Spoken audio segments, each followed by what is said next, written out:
Toni Braxton. Yes. You are here on our LA Stoop, and I am honored. Thank you. There's a story that I've heard about you repeatedly that I need to confirm or deny. Okay, bring it on. Were you really singing to yourself at the gas station, and that's how you got discovered? That's really a true story. I know Okay. it sounds like No, fake. True story. I asked because my son has a perfect pitch. Other child is a drum savant, and that's just it. He is. It's crazy.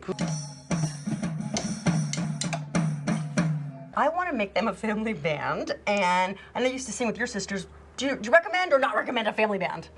I recommend it. Tell me why. It's the best thing because it's family, you're comfortable with each other, and also you get to learn and you're not judged. And we sung in church, so my family and I, we got to practice together.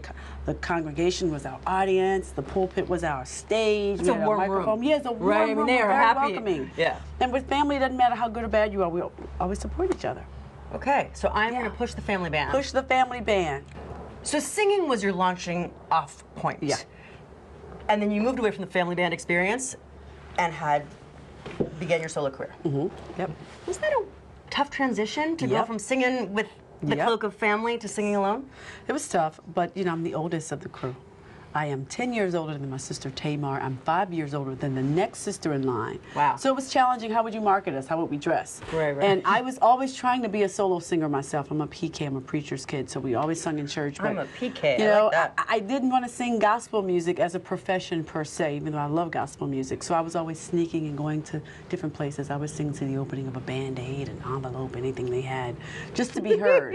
So the story of me getting discovered at a gas station, no one believes it, but it's really a true story. Let's talk about your film, shall we? Yes, let's. Toni has to take it. It's the chance of a lifetime. It's called Unbreak My Heart, which is based on your memoir of the same title, which is based on your hit single. Very good. Thank you so much. All right, so how do you pick somebody to play you? I didn't do it. You didn't? I didn't do it. I had the final. trusted somebody yes, else? I had to. You know, they made sure I was away. I was in Africa on tour. She's on tour. Let's go. How far can we get this woman? That's Africa? exactly what There's she's happened. gonna go. You know, a director friend of mine said, Toni, I'm going to tell you something really quickly. So you're not going to find someone that looks like you, but they should embody your personality, etc. Kind of how Angela Bassett did as Tina Turner. And once he told me that, I said, okay, managers, casting agent, do your thing. And they came up with this wonderful girl named Lexi, who I absolutely love and adore. We look alike, but it's not identical because she's portraying me, but I thought she did a great job. I was proud of her. What's it like to see somebody else play you? Are you judging? I wouldn't do it that way. Or are you living it along with her? I wasn't there. I couldn't go on the set at all. I was there, but understand. while they were shooting, nope. I want her to be comfortable. I wanted the director to have full autonomy. Is that the word, autonomy? Autonomy, sure. Okay. It's a word. I don't know if it's a word. I know public school. Maybe I use it wrong. But, okay, but I just didn't want to be there, and I wanted her to feel comfortable being me, and I wanted to be surprised and excited about it as well. The deal is, though, you open your heart to the world. I mean, you list everything, a lot of very hardcore issues. Yeah. Why?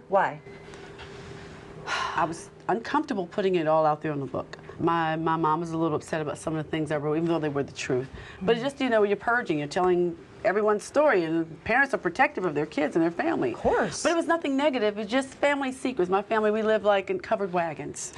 You know, most families, and just when that wagon gets uncovered and people see a little laundry a little bit, kind of feel exposed. So I think that's where she was coming from. Well, what happened in your life that brought you to this place of needing to clean your side of the street?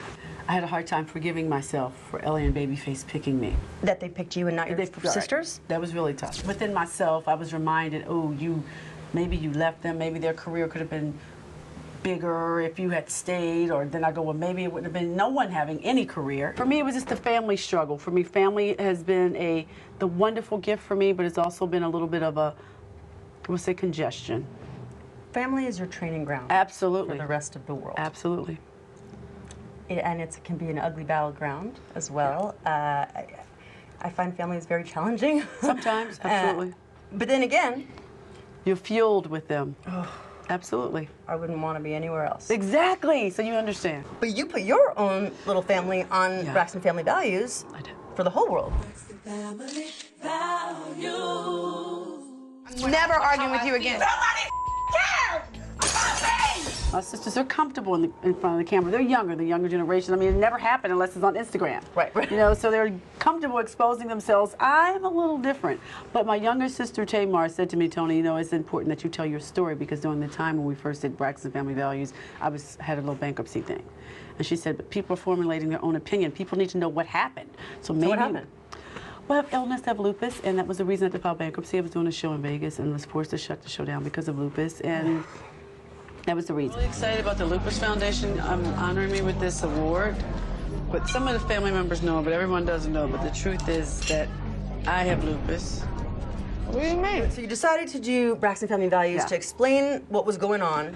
That was one of the reasons. You're open. Okay, what were the other reasons? Just for my sisters. They said, if you do the show, we can get the show green lighted. So I said, okay, we'll do it. Well, I didn't say okay at first. I'm not going to lie. It was a little bit of a struggle.